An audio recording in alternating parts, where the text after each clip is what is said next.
অধিকাংশ ঘের মালিক তারা এই টিআরএম এর বিপক্ষে করছে। টিআরএম অবশ্য চাই, কিন্তু সেটা যেন টেকসই টিআরএম হয়। বিরোধিতা করতেছে এরা আছে মিষ্টিমুখ ছাত্রলীগ কিছু লোক, তাদের ব্যক্তিগত স্বার্থ আছে এখানে, তারাই তাদের ঘের বেরিয়ে আছে। এই সমস্যার সমাধান করতে হলে বাংলাদেশ সেনাবাহিনীর তত্ত্বাবধানে এই যে নদী শ্রী নদী, এই শ্রী নদী খনন করতে হবে। আপনারা দেখছেন যে এই অনবরত আপনার বালি সেচের মাধ্যমে এখানে বিলটাকে শুভ্র রাখার চেষ্টা করা হচ্ছে। এটা কোনো অবস্থায় স্থায়ী কোনো সমস্যার সমাধান না।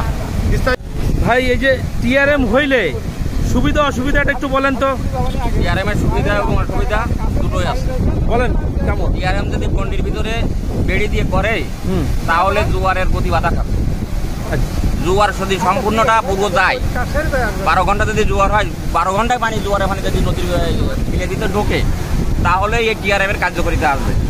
আর যদি 6 ঘন্টা যাই 6 ঘন্টা বাধা খায় তাহলে এই 6 ঘন্টা বলি নদীর ভিতর থেকে যাবে। সুতরাং নদী তার নাব্যতা আবার হারিয়ে ফেলবে। আচ্ছা, যারা বিরোধিতা করতেছে এরা কারা? বিরোধিতা করতেছে এরা আছে মিষ্টিমুখ ছাত্রলীগ কিছু লোক, তাদের ব্যক্তিগত স্বার্থ আছে এখানে, তারাই তাদের ঘের বেরিয়ে আছে, তাদের উঁচু জায়গা আছে, তাদের ধান হচ্ছে। এই বিলি 100% লোকের 10% লোকের ধান হয়, 90% লোক পানির তলে ডুবে আছে। মূলত তো আপনারা পানি থেকে বাঁচতে চান, তাই তো? অবশ্যই অবশ্যই। আর ভবদাহ অঞ্চলের ওই যে চীনের দুঃখ ছিল হংহ নদী, আর আপনাদের দুঃখ হলো ভবদাহ, তাই তো? হ্যাঁ। ভাই, আপনি আসছেন কোথেকে? আমি এসছি অভয়নগর সিদ্দিপাশা 8 নম্বর সিদ্দিপাশা এরিয়া। আপনারা কি টিআরএম এর বিরোধিতা করতেছেন? আমরা বিরোধিতা করি না, আমরা এই এলাকার লোকজনের যাতে শান্তিতে বসবাস করতে পারে এইটা আমরা চাই। যেহেতু আমরা যে এলাকায় বসবাস করি ওই এলাকায় আমাদের এই ধরনের কোনো সমস্যা নাই, কিন্তু আমরা জানি যে এলাকার লোকজন জলাবদ্ধতা অবস্থা আছে, তাদের একটু যদি এতে নিরসন হয়, ভবদাহ সমস্যা যদি সমাধান হয় তাহলে এই এলাকার লোকজন শান্তিতে তারা বসবাস করতে পারবে, এটাই আমাদের আশা। হ্যাঁ, এই সমস্যার সমাধান করতে হলে বাংলাদেশ সেনাবাহিনীর তত্ত্বাবধানে এই যে নদী শ্রী নদী, এই শ্রী নদী খনন করতে হবে এবং এই নাব্যতা ফিরিয়ে এনে এটা স্থায়ী জলাবদ্ধতার সমস্যার সমাধান করা সম্ভব। আদারওয়াইজ কোনোভাবে এটা সম্ভব না।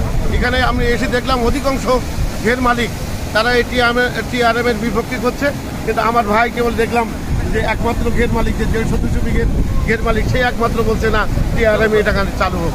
ধন্যবাদ।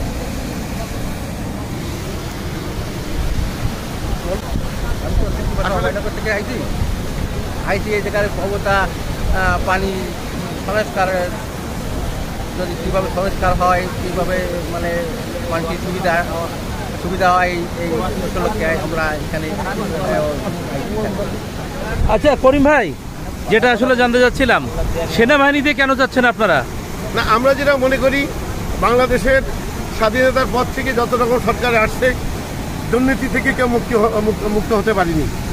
আর বর্তমান প্রশাসন এবং আগের প্রশাসন মিলাই সব কিছুর মূলে একটা দুর্নীতি রন্ধে রন্ধে ঢুকে আছে।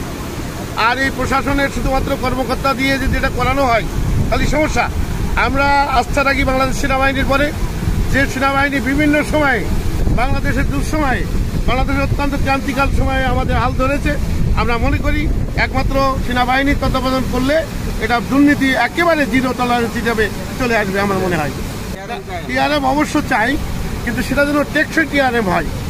এই সামান্য কিছু হলো কদিন পরে এলোমেলো হয়ে গেল এরকমটি না।